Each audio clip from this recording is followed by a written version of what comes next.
everyone. Hope you're having a great morning. Welcome to the NTC Fabulous Day of Sessions. We're here to talk about the intersection of social impact, inclusion, and digital accessibility.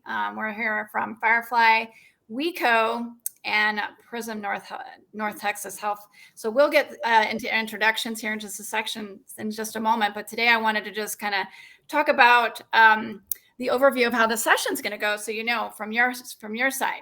We're going to do some presentations today. We're going to have a deck here that we have up for you, but we're actually going to try to make this a little bit interactive. So if you have questions or you have things you want to make sure that we clarify, because we're getting into some technical pieces in this presentation, please feel free to put the questions into the chat, into the stream, and we will answer questions as we go, because as you'll see, Lynn in particular is going to get into the weeds on some things, and some of the topics can get a little bit confusing around digital accessibility in particular. So please make sure that you put your questions in, and we will answer as we go, because if we will leave them all to the end, I believe we'll leave some folks behind in terms of understanding potentially. So we're going to dive right in. So if you can go to the next slide, Katie. Or Juliana, sorry. I'm Jen Frazier. I'm the president and founder of Firefly Partners. We are a digital agency, and we work exclusively with nonprofit organizations on all things digital. We've been around for a really long time, so if you haven't heard of us before, hello, great to meet you. And I'm sure many folks have heard or seen of us before. We've been at NTC for many years. I'm a longtime NTC vet. I've been doing NTC since about 2000, back when it was called the Roundup, back in the old days. So those of you who know what the nonprofit technology Roundup used to be, I remember those back in the day. So great to be here. I'm just going to be kind of in scene and doing some topics on this conversation, but I'm bringing in some experts for you all to get into the weeds a little bit deeper onto the digital accessibility topic. So next slide. Lynn, go ahead and introduce yourself. Hi, everyone. Welcome. My name is Lynn Wehrman. I am the president and founder of, used to be called WECO Accessibility Services. That's been recently rebranded to Digital Accessibility by WECO. My background is that I started where many people start in digital accessibility.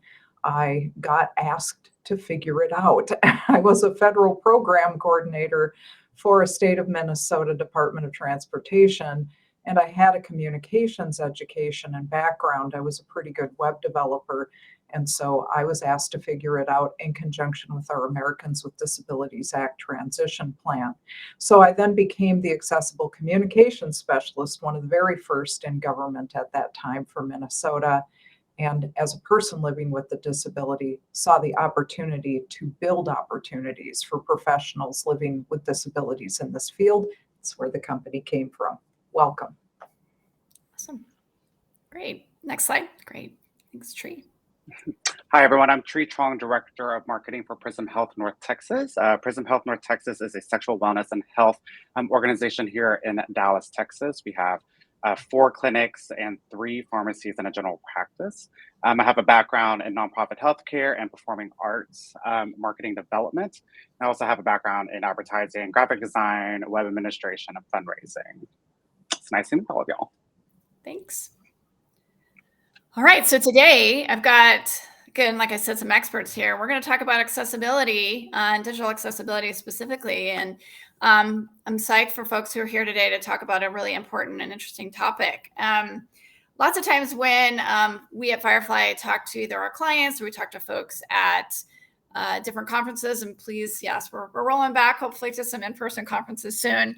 But when we talk about digital accessibility, lots of folks will say things like, and I know Lynn will be like, yes, we get a lot of, well, that doesn't really impact my organization, or I don't serve a population that has, a lot of disability needs. So it's a little bit lower on my priority list in terms of things that I'm going to do as an organization. And we're here today to bust some of those myths and let you know, if you haven't been thinking about accessibility in your digital properties, please do so. And if you actually talk to people or communicate with people or interact with people in your digital, then you actually should know that you interact with a lot of folks who have different kinds of disabilities, and you need to be taking their experiences into account when you're thinking about how you are designing, building, and thinking about the layouts, all sorts of different things we're going to talk about today related to your digital properties to best meet the needs of all of the different users you have out there. 61 million Americans at minimum have some form of disability right now. As we like to say, everyone will experience some sort of a disability in their lifetime. Certainly as we age, even if you're in perfect health today, as you age, you start to have different sorts of abilities start to fall away. You have different different ability challenges as you age, if nothing else, and likely you'll experience or encounter some other form of disability in your lifetime. And when you go to get on a website or interact with some sort of a digital property, you will also be very happy to see that the designers of that digital site have made accommodations to best meet your needs in that particular instance. So it's certainly something that folks are starting to pay more attention to.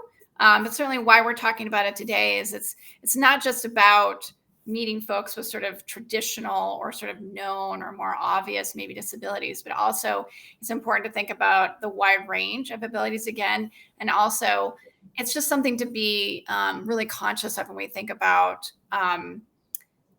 what does disability and digital accessibility mean as it comes into the idea of, like I said in the beginning of this, was DEI in your digital. So if you're actually looking to create equity and inclusion in the digital space, accessibility needs to be front of mind as well.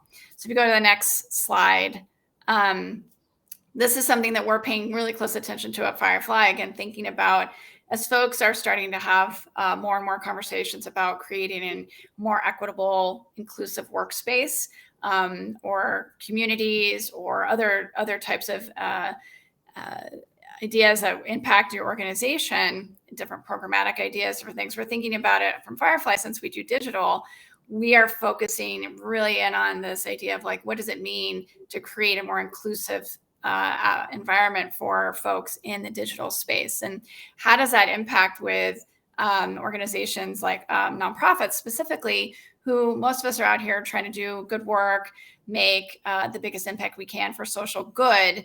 So we're really just trying to emphasize again that digital accessibility is a cornerstone to the work that you're doing, both creating more inclusive spaces and really working on social good and creating a social impact space. They really tie together, and trying to pull them apart isn't really going to work anymore. So really thinking about centering your work in inclusivity and social impact with a digital accessibility lens is sort of what we're really about right now.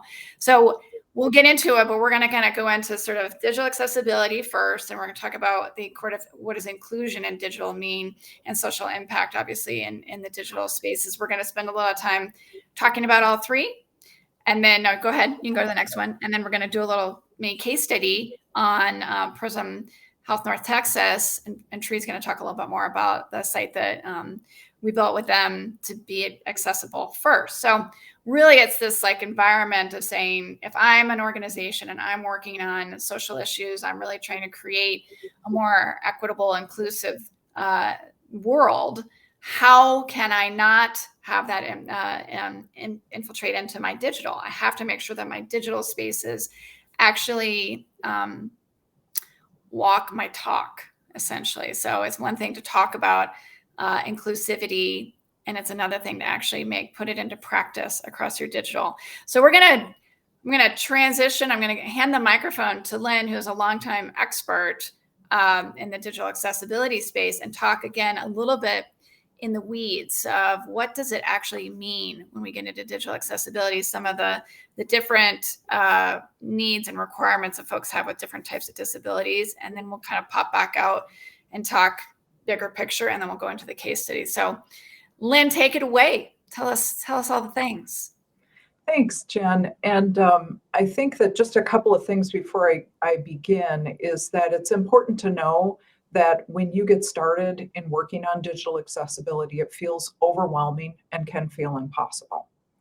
And I have been there and actually worked through that on my own. But also, I want you to think as you're listening to us today, I want you to just kind of let this wash all over you and not worry about whether you're getting it, because it is something that takes time to learn. So be patient with yourself, and also realize that no matter how small your organization is or how large it is, you can do digital accessibility. There's a lot of it that is just not that hard. It's changing your thinking. And that's part of what our company really works to empower people at. The other thing I want to emphasize is that Digital Accessibility by WECO has worked and partnered with Firefly many times to create designs that are both aesthetically pleasing and digitally accessible. You can have both. In fact, you need to have both, because there are people who live with cognitive disabilities like myself that rely upon beautiful visual design to be able to get that message. So before I dive in, I really want you to know that this feels big, but we will break it down for you. And I think that the most important place to start is understanding what digital accessibility is. Those of us that work in this all the time think that it's obvious, but it really isn't. But in its very simplest form, what it means is that people living with disabilities can access the information on your websites, mobile apps, and software programs just as easily as someone who doesn't live with a disability. And I know that when we start down this road, we think it's all about screen reader software, or it's all about someone using a certain device. Sometimes devices are involved, but many times they are not. So we're going to talk about that. Next slide. The common digital barriers that people encounter is when HTML code is not structured the way that you were taught to structure it when you learned web development skills. So when we stray away from all of those basic principles of using a cascading style sheet, using formally marked headings, and using formally marked bullet list, things like that, properly identified hyperlinks, because code is like a wayfinding system for many people who use assistive technology. If it's improperly identified, it can leave people utterly lost. The other thing that we often don't think about is that content management choices need to recognize the needs of users living with disabilities.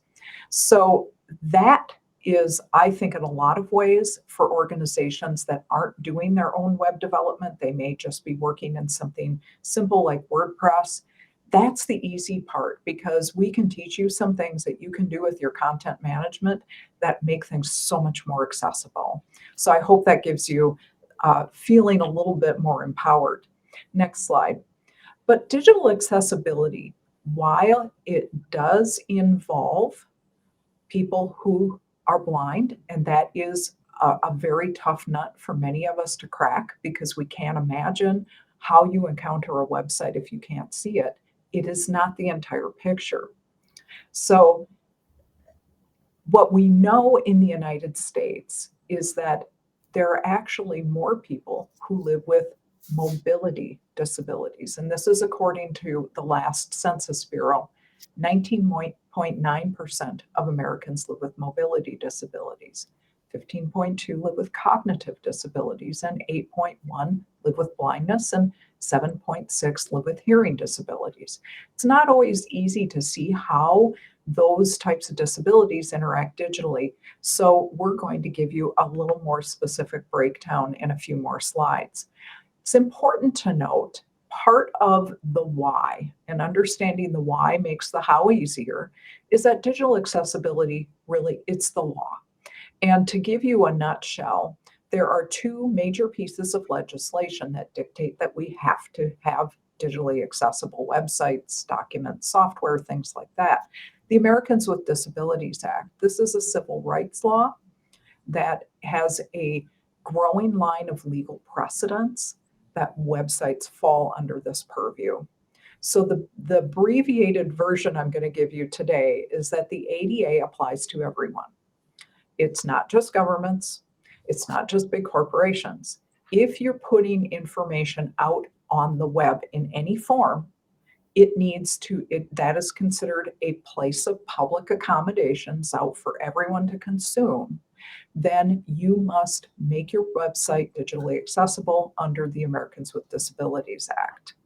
So that means that if you have a church website, it means if you have a neighborhood watch group, it doesn't matter if you're for profit or nonprofit. The Rehabilitation Act of 1973, Section 508, was actually the first and most descriptive accessibility legislation that we've had in the United States.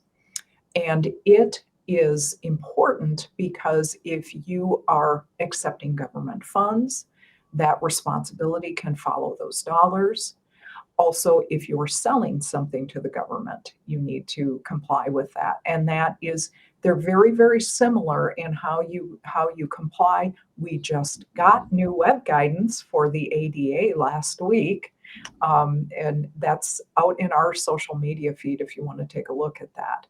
But it's important to know that all of us that are putting information out to be consumed are required to be digitally accessible. If you want to learn more about the law and how it applies, we're giving a free webinar next Tuesday on demystifying digital accessibility legislation. Next Tuesday, you can find it in our website. It's free, and happy to talk in more depth then.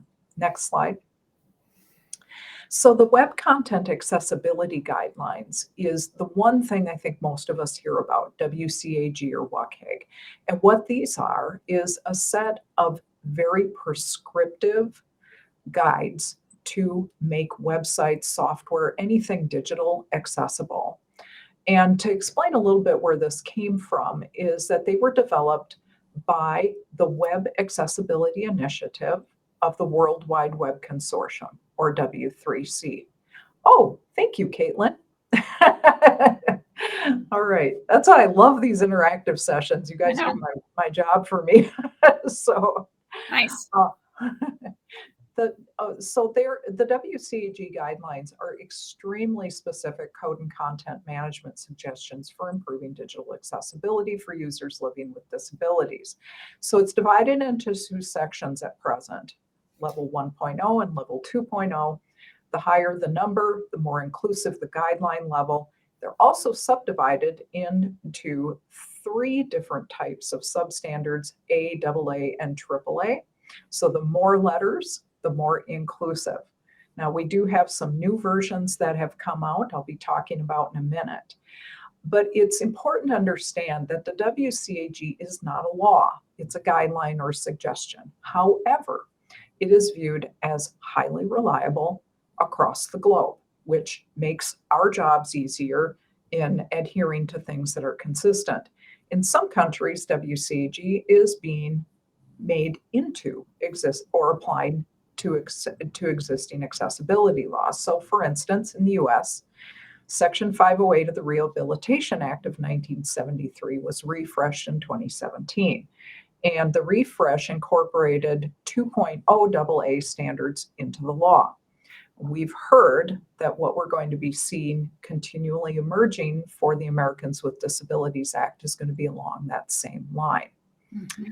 So it's also important to note that the U.S. Access Board has officially adopted version 2.0 AA, and the European Union has adopted version 2.1 AA. The W3C has announced the latest version, 2.2, will be released this summer. It was supposed to be released last fall. Now we've heard June.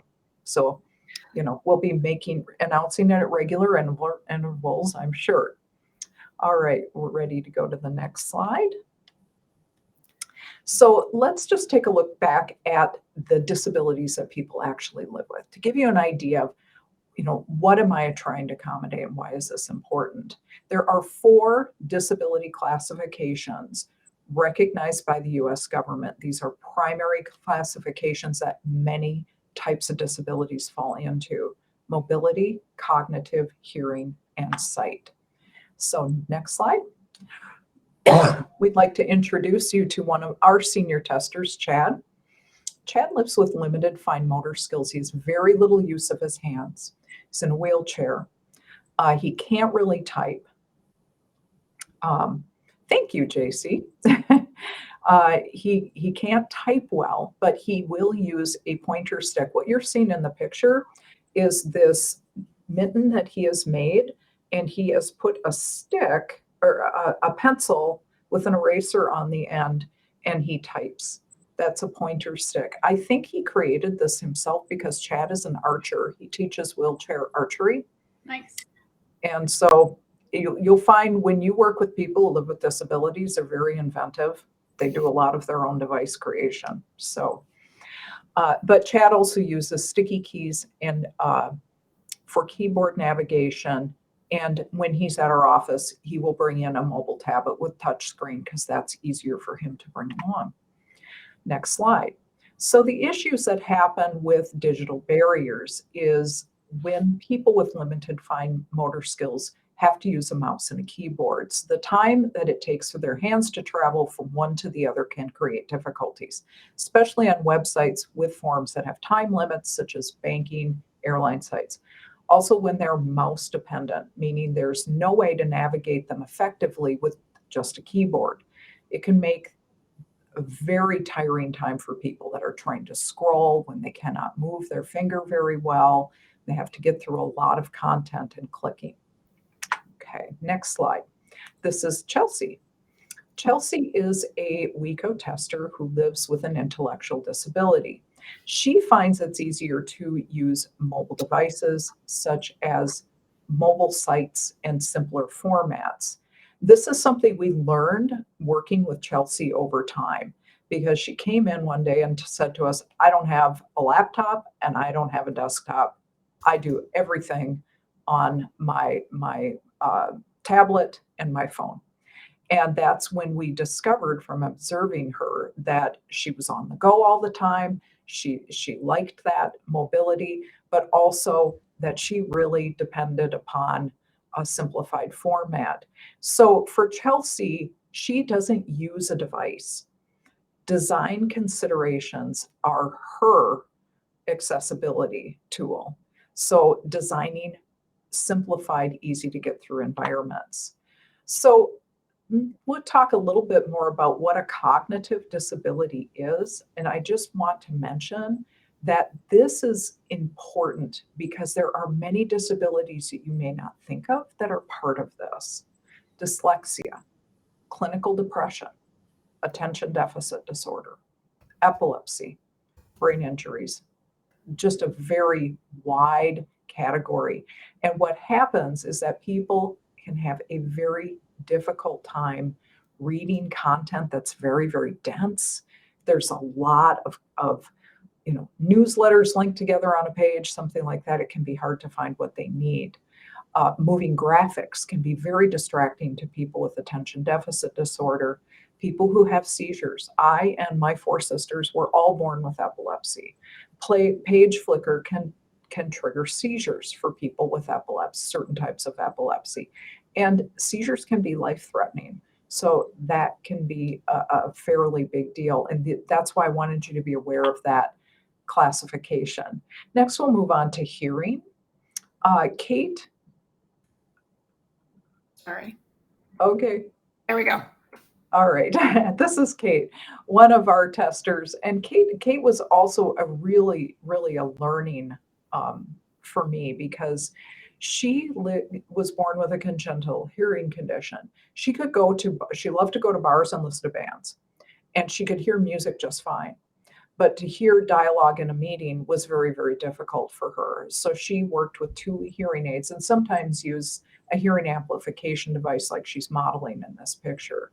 So for her, again, she doesn't use a specific device that's tied to a computer, but when sound equates access, that is the issue that Kate has. And I'm not sure if you guys have a slide for that because I think we're working off different decks. But any time that the only way someone receives information is through sound, that person could potentially be left out. It's also important to note that There are many people in the United States whose first language is American Sign Language, and that is a different language than the English language. So their sentence structure is different. For instance, all of their punctuation is done by facial expression. So it's realizing that you are also communicating with someone who speaks English in a different way than you do. All right. Next, we'll talk about Nina. And Nina is one of our testers who is blind. She became blind when she was 14. She depends upon screen reader software. And if you aren't, we do have this on our YouTube channel if you want to see a screen reader at work. But she uses one called JAWS, or Job Access with Speech. And it reads the web page out to her. Now, there again, that's where she depends upon those navigational points in HTML code. She may also feel a web page through a Braille translator or Braille laptop. Other devices, enlarged letter keyboards, keyboards with tactile markings, and for people who are low vision, they may depend upon screen magnification software. Next slide. The important thing to remember is that those unmarked components in code, when you make a heading look like a heading, but it's not really a heading in the HTML, it's just been pumped up and bolded, the screen reader is going to totally miss that. And any unmarked images and graphics, I know later in the presentation we're going to get into that. You'll learn about that. And if there's only one option for receiving information. And that is all I have. So I'm going to hand it off to Jen. Awesome. Thank you, Lynn. That's a lot. That's a lot of information. I just want to take a pause and see if folks have questions or thoughts about any of the different types of disabilities that Lynn covered, or any of like the devices, or any of the other things. It's a moment. If you haven't, I highly recommend downloading a screen reader and running your screen reader on your website. And then you will have a brand new appreciation for what it is like, for one. And the second one is try to navigate your website just using the tab or using your keyboard, trying to navigate through without a mouse. Also eye-opening, and really telling when you're like, oh, this is impossible, in fact, to get around or to navigate or to hear things. And the screen reader just starts telling you all the stuff that's on the page, or skipping things because there are no alt tags and things like that on images. You will suddenly have a very new appreciation for what it's like for different folks to experience your website or your digital property. I don't see any questions. I know that was a lot of information. Like Lynn said, let's just sort of take it all in. That's a lot. I'd recommend the WeCo site has a ton of information, webinars all the time that really dig into the heart of all the ins and outs of digital accessibility. Again, for folks who are kind of just starting to get going on this, it's a lot to absorb. So again, like take it in bite-sized pieces and sort of take a little bit on. Oh, I see a question from JC. Have you found instances of websites being compliant, but still not being fully accessible to certain folks? Every day of the week, JC. And that's why we actually were founded as a disability-focused usability company. Yeah. So we test for usability because it's you can be checklist compliant and people with disabilities can't access your site. Yeah. That's another topic for another webinar. Yeah, that's a whole thing too. And also, if we won't go down the overlay rabbit hole, but we'll give it a shout out right here because it's a good opportunity to kind of talk about when people hear things about like Accessibility or some of these other digital, they're called overlays or tools that sort of say, oh, you can put this little code on your website and then you're good, you're compliant, because it'll do different things to your code and it'll do some back end kind of, I just call them shortcuts, essentially, that when you actually get though to users, they either don't work well or they actually get in your way and make it even harder oftentimes for folks with different types of disabilities to navigate a site. And Lynn, I know you can go on and on about I would just overlays. say, if JC or somebody who's been on our website, because I can't put it in, there is a blog entry called "Our Accessibility Overlays Overbaked." We've got a couple of overlay blogs, and you read those, it explains exactly what it does. It really makes it hard for people living with disabilities, and it's driving up lawsuits. It is. And it is something that I think lots of folks are like, oh, I can just, put this thing on my website and then I'm good. I've have this conversation with several clients already to be like, no, that's not going to quite get there. We'll get into that. But there's another question here. I don't know if Lynn, you have one, a favorite screen reader. I've downloaded a few that are free, just to try a couple different ones out, but I don't have like a favorite off the top of my head. If you have one, or again, if you have some resources, Lynn, that you want to shout out for a screen reader? Yeah, it's, and first of all, I think it's really great to be curious about that stuff and to try it out, because you'll find out very quickly that you shouldn't drive one of those things without a license. That's what I used to, when I used to help developers at the DOT, a lot of them were like bridge engineers, road engineers who had been opted to do website work, and they just wanted to get it all right and run a screen reader over it. And then I just said, you will never use it like a real user. So, Yeah. And that's why we exist, so that people can talk to real users and oftentimes have that interface where we can have a real screen reader user demo what your website sounds like. But what most of our folks use right now is NVDA, open source software. Yeah. JAWS is something that I think more of our older testers and older staff use, because that's what they're used to, but it is very expensive. So, yeah, JAWS and NVDA. NVDA, perfect. Awesome. Well, we'll definitely obviously have quite a bit of resources that go out with the deck and other things when we send that out for folks to look up and get curious about a lot of these things, because the accessibility and digital accessibility pieces, it's extensive. Like we said, there's a lot there. The guidelines are very explicit.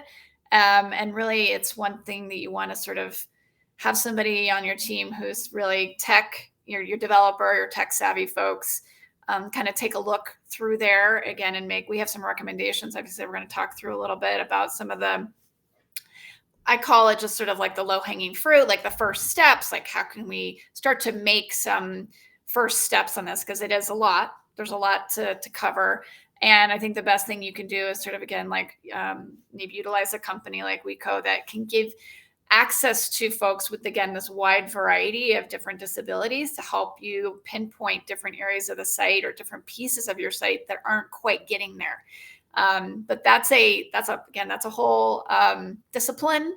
And while we do some of these things, we don't have a bank of testers at Firefly. We don't have a whole cadre of folks where we partner with folks like WeCo who have live testers, which cannot be replaced by any software shortcuts. Like you can't kind of put a Band-Aid on it. You can't put a quick fix with a little line of code that replaces the live and lived experiences of different users. So if you can do it, I highly recommend it. And it's pretty much at this point sort of a must-have, because again, you can be compliant, but you're not really creating a great user experience for the folks on the other end of your website. Called JAWS. Is that correct? Do we need code putting it on a website for the screen reader? How do you implement something like JAWS or NVDA on the website itself? So I know you have whole sessions about implementing screen reader software on your websites to make that very easy for users when they get there.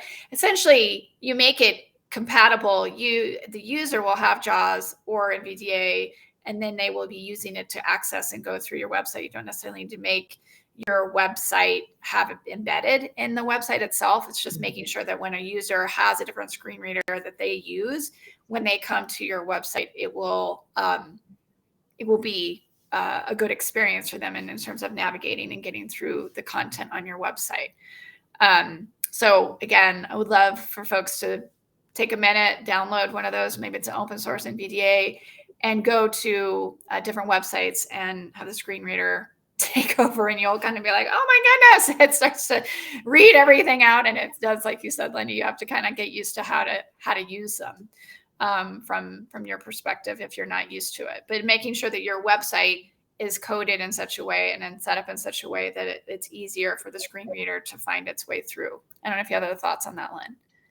Well, I think that the easier thing isn't going to the screen reader, because then you're only focusing on one disability. For sure. You know, what I would say is, instead of worrying about downloading a screen reader if you're new to this, is use an open source tool to check for accessibility if you haven't already. Something like WebAIM has a free open source tool called Wave, and Google Lighthouse. There are a number of Right. open source tools that you'll learn a lot more, and you'll learn about more than just site-related disabilities. For sure. That's a good place to start. Yeah. I was just an example of one that if folks who are kind of new to this, when you do that, it's very, very interesting, very telling. So, but so we're going to talk a little bit more about the second and third components now, and we're going to move into some of the other pieces. So thank you, Lynn, for all that great information. Again, lots of great resources we will have been in the chat, and then we will be sure to be sending out. I have a whole list of resources at the end of the deck as well, and we'll push some other information out when we send the deck out, so folks can certainly follow up and ask a bunch of additional questions or look up different types of free accessible testers for your site. So if you want to at least kind of start to look through, we've got a couple of those linked as well.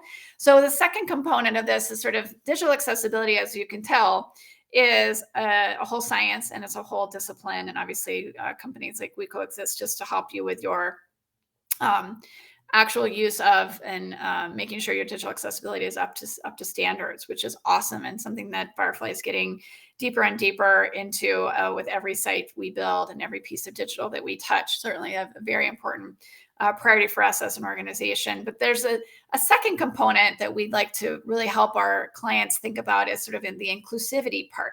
And so again, you can have a very digitally accessible, check all the boxes, make sure that it all functions properly from a code standpoint. But then there's sort of that creating that inclusive environment.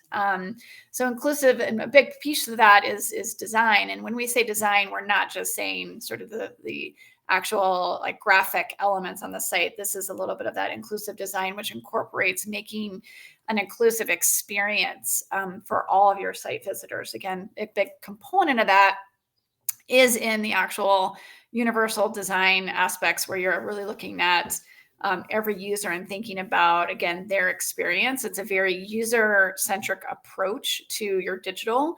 So it's a whole methodology. It's not just about color contrast, so that, again, it's good for folks with different sort of visual impairments or things like that. But it's a little bit more about understanding the user and starting from an empathetic standpoint. And so, as you can see, there's a whole discipline as well about inclusive digital design, thinking about pathways and user-friendly and user-centric approaches to how you are structuring your whole website. Again, part of that is the actual graphical design elements, but part of it is really just thinking about your user experience and thinking about when someone comes into your digital environment, making sure that it's as welcoming and open and inclusive to their experiences as possible. So you are at that point thinking about things beyond just sort of the code. You're also thinking about some of the elements that are physically apparent on the page, but also the language you're using,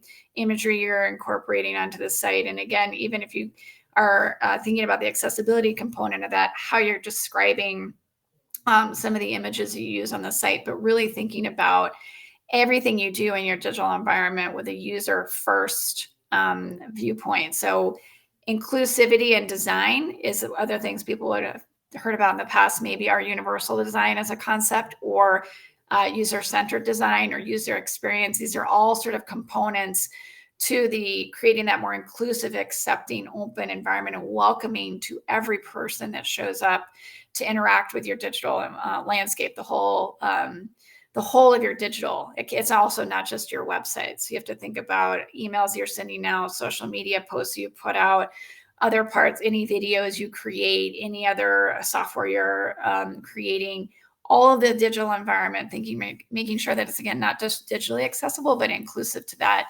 user experience. And so when we work with clients, we spend quite a bit of time talking with folks about your different users and the different experiences they bring in. And so this is a concept that's sort of one of those other three circles. It's accessibility and inclusivity as we think about the users that we have out there. So the next slide is our last circle. Is sort of what we all do every day, obviously, in the nonprofit space. Everybody here is working towards your version of creating a better world. And so when we think about when I'm calling people to action, when I'm trying to get folks to speak out on issues, when I'm trying to think about the betterment of all, and certainly, we think about, and we say that a lot. And I've had lots of different folks sort of have these light bulb moments where they're like, well, of course I want everyone to be able to participate and speak out for the advancement of the X issue or Y cause. It suddenly dawns on folks. So then they go, oh, folks, come to my website or come to my digital properties.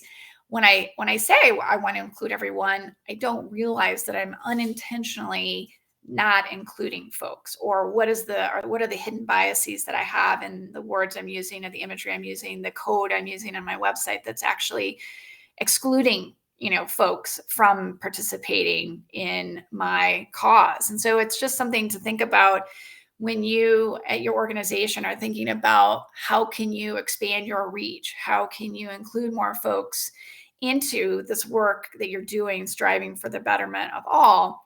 You have to really kind of come back to that inclusive mindset. You have to then really think about digital accessibility as a cornerstone, and you start to see how these three areas cannot really be separated fully. You have to think about them as three legs of the stool that are critical. If you can't really pull one out, or the whole thing falls apart. So, and I just really encourage folks who are especially in the nonprofit space, which is my favorite idea to talk to folks about in this space, is that the importance of just thinking about accessibility, inclusivity, and the work that you do every day.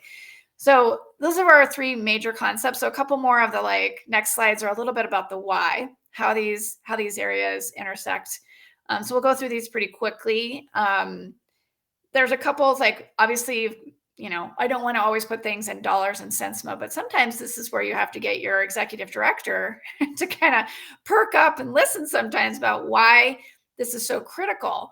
In a nonprofit, obviously, many folks, live and breathe on getting more donations in the door. We really need to, again, incorporate. We need to expand our impact. We need to get more dollars so we can do the critical programmatic work that we're trying to do every single day.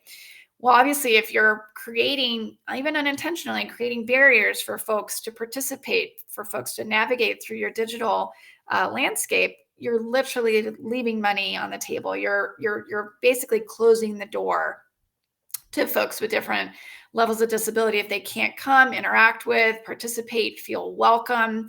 And again, it's beyond that disability. It's just different user experiences. If you're not creating a very inclusive, welcoming, open, and fully accessible site, you are making it so the door is closed. So nobody wants to do that. Obviously, we've got $6 billion of potential annual spending that you're shutting the door to. I know that any development directors out there are like, I need to make sure that my site and my forums and everything are fully accessible and easy to navigate for folks. I think it's just an unintentional consequence, again, of sort of so I really try to emphasize there's a wide ROI, and it's not just that day, that moment, that particular one instance where someone might come to your site. But again, it's that whole experience for the user that shows up, that wants to participate, wants to know about your cause. They need to be able to participate, ingest that content, get excited about your cause, and then be able to either sign up, volunteer, come in, donate, all these different things in the ways that all of your folks interact with and help move your mission forward. Again, just making sure that all those are are fully accessible and folks of all sorts of different abilities are able to participate fully. So there's the ROI component, which I know sometimes helps development directors, executive directors, boards set up and pay attention. And then next slide, you've got different components. Again, it's like Lynn touched on, it's the law. I mean, it is a must-have at this point. It's not sort of, oh yeah, that's something I kind of want to think about, or that's something to have down the road or whatever. It's a must-have at this point. So lawsuits are like doubling or tripling every year at this point, and it's literally just sort of a matter of time. And it's one of those things like, don't wait for the bad. You know, you don't want to be motivated by the stick, rather motivate folks by the carrot. And then also, you know, but like sometimes you need to know like this is coming. It's just a matter of time before I think it gets fully embedded into the nonprofit space where somebody's going to start to bring lawsuits. It happens to corporations more right now, but it does impact all of us. So I think it's just time for folks to sort of understand this is knocking on your door. Next slide. And probably most importantly, for those of us, it's really the right thing to do. I think at that point, you know, you say there's money, there's legal, there's all these other reasons, but I think for folks doing social good work, the most important thing we can do is do it because it's the right thing, and you should be making that accessible, inclusive experience for all your users. So just a couple of things to think about in terms of how to contextualize like digital accessibility as a must-have for us as an organization, as organizations doing the great work that you're doing out there every single day. We want to make sure that everybody understands how to then jump in, and organizations have to make these hard choices every day. So we're going to shift and have next slide. We're going to move into some practical tips about how to make your website fully accessible. We're going to bring up Tree, who's one of our great clients, Prism Health North Texas. We helped build a fully accessible website for their organization. So Tree, maybe you can start us off. So let's go to the next slide, and we'll talk about the why. How did you all get there? So absolutely. So why do we invest in making sure our website's accessible? So our organization believes in equitable healthcare access for everybody. We strive to eliminate or reduce the barriers to healthcare for everyone in our community. So for everyone, finding healthcare can be already very intimidating. We've all been there. And most of us began our search online to find more information. So, for our organization, we already practice good health literacy to make sure everyone can understand the medical content and include images on our website that reflect our community and patient populations. But with also investing in website accessibility, we're able to ensure that everyone in the community is included. They can get the information they need to find quality healthcare. So, and on top of that, like Jen, like you mentioned, I mean, it's also able for us to reach a wider audience, which is always a plus. So, for sure. Cool. So we'll just talk about a couple pieces of the site, just for an example for folks. So next slide, Juliana. So we've got form design. So you can tell us a little bit about what we did here, and then love to hear how this has impacted your visitors, if you have any data about that. Yeah, so these forms that y'all created for us, just very simple, straightforward, and most importantly, mobile responsive. So they're very obvious where they are in our sites. The buttons are huge. When the form pops up, it's just simple, black and white. And these, we get a ton of submissions. I think on average, we probably get about 30 to 40 a day of our new patient requests. Yeah, so it's quite a bit, and people are filling out every single spaces, every field. So this has been really nice. Yeah, and like Lynn said at the beginning too, it's simple things can make a big difference. I think that's one of the biggest things too, is to go, oh my gosh, again, feels overwhelming. But some of the simpler things, like literally simply putting in your email into a form that's asking for your email, makes it again so like a screen reader and other, if you're tabbing around, it lets you know, oh, this is a field where I would put in my email. So absolutely, yeah. It also applies to other parts of our jobs when we have programs that are trying to create other forms. I'm like, can we just reduce this down a bit, because people are not going to want to do this. Right. Keep it simple. Yeah, and that's it. You get higher the higher completion rate. Those sorts of things. Keep it as simple. I think a lot of times people want to put 75 pieces of information into one form, you're like, whoa, bring it, slow it down, get the critical information first. And again, simple, clear design just makes it really easy for folks to, with different, visual impairments or things like that, can see very clearly, where am I going, visual cues, arrow, the box that you're working on is highlighted as you go, so you can very clearly see where you are in the form as well. Things like that just help keep a user focused in the right area as well. So coming, again, fairly simple things, but it makes a big difference in the user experience. Cool. Next slide. All right, this is the color idea. It's a big one. So why don't you tell us a little bit about this, and then anything that you want to mention about color contrast, because we know you all have a lovely color palette. We do. And, what was, I think the coolest thing about this was the color checker tool that y'all sent us to, because I was always on it just checking, because, color and design is such a big part of website, but here is where I had to make a lot of compromises.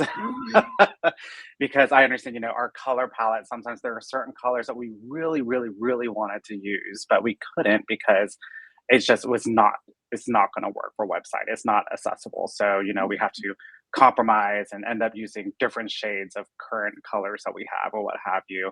But it's overall, I mean, we didn't have to really, and then the site still looks great. So, even though there was compromises on certain shades of color, I know this is kind of getting in the weeds on that, it still worked out, but it was actually really nice, lots of surprises during this process. It's true. It's certainly something that folks need to think about. Yeah, the color contrast, making sure that the accessibility is there for the color contrast. You don't have to completely abandon your color palette. I think that's the important one, or abandon all color, and everything doesn't have to be, black and white. Again, to Lynn's earlier point too, you want it to be visually appealing yet accessible. So there is a place, so we can help you find that. We can navigate that with you. I know. And that's where Firefly really helped out, because y'all came back with a ton of options. Like, look, how about we try this? How about this? How about this? So, I wasn't just sitting there at a loss of what to do, but so. Awesome. But it did look great. If we put the URL in there, but certainly it's one of those things you go, this is a fully accessible site and it's beautiful. So I think that's the biggest, myth too, that we're trying to bust, is that it has to come kind of like tone everything down and be kind of bland or whatever. And it doesn't. So you just, again, have to find that right mix of your color palette. All right, let's go to our next slide. The beauty and the one of the easier things we can do is the alt text on your images. So yes. So the alt text, so literally every image we upload in our media folder on WordPress has text to it, and Firefly really helped us, with the best practices on how to craft the most effective alt text to ensure that anybody who is using a screen reader can really capture the essence of the image or the icon or what have you. So I have instilled it on my team. I'm like, do not upload an image here unless there's alt text on there. So it's really a habit now. So I was like, please thoroughly describe it. I know it's odd, just do it, so they get it.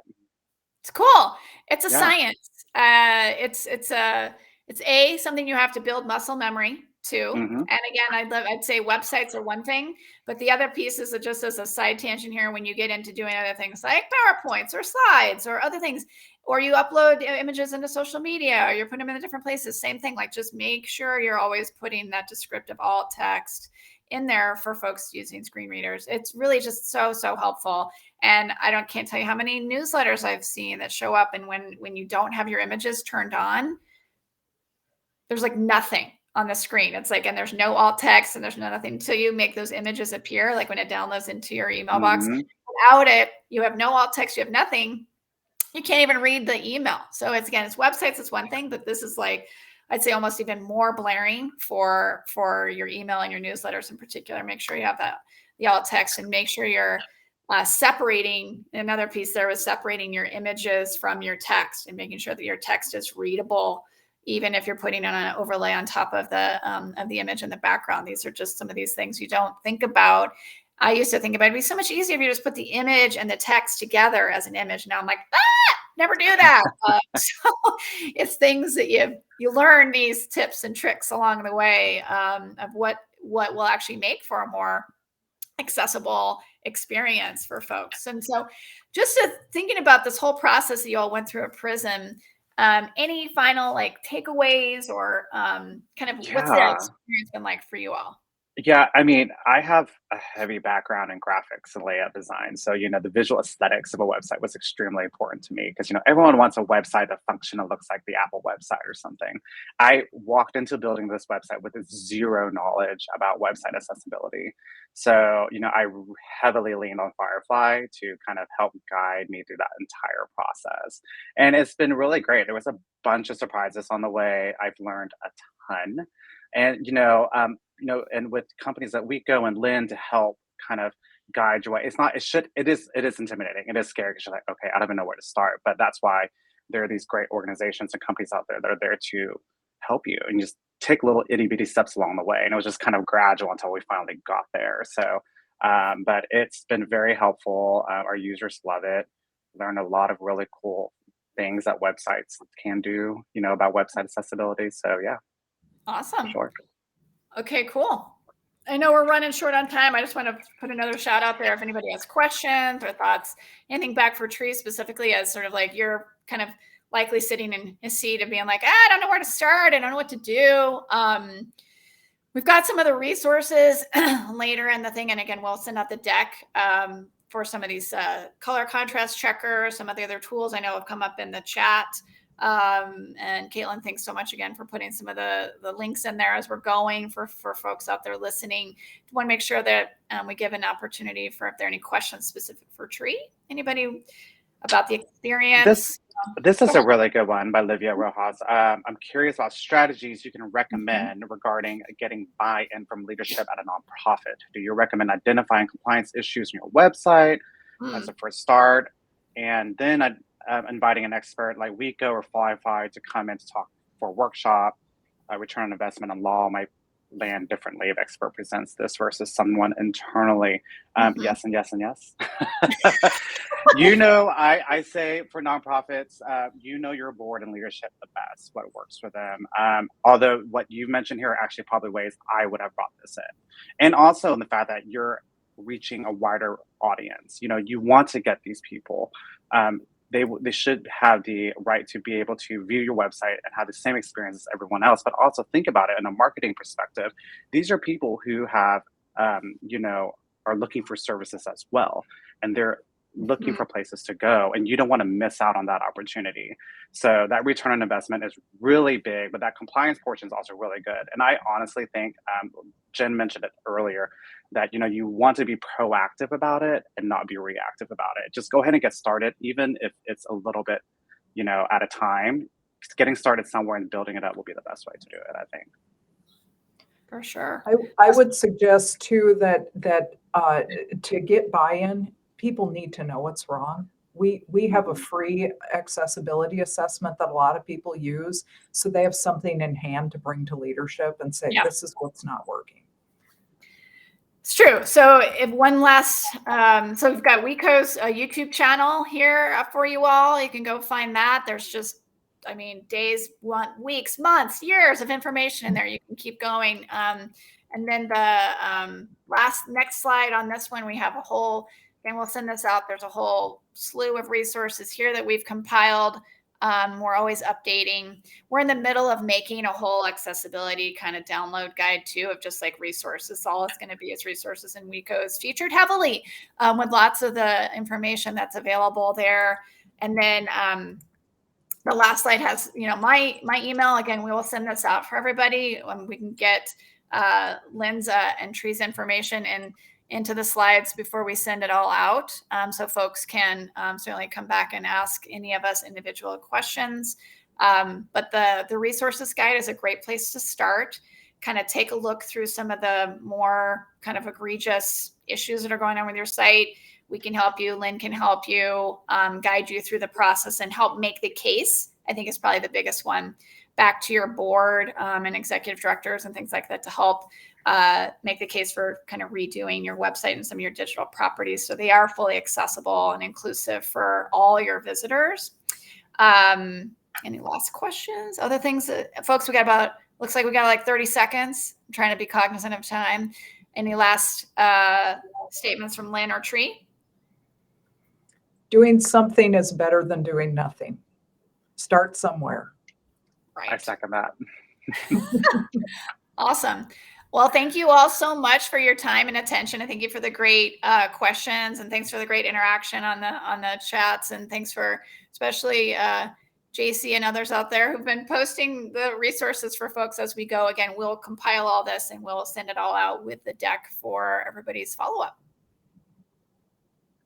Awesome. Thank you, everyone. Thanks, everyone.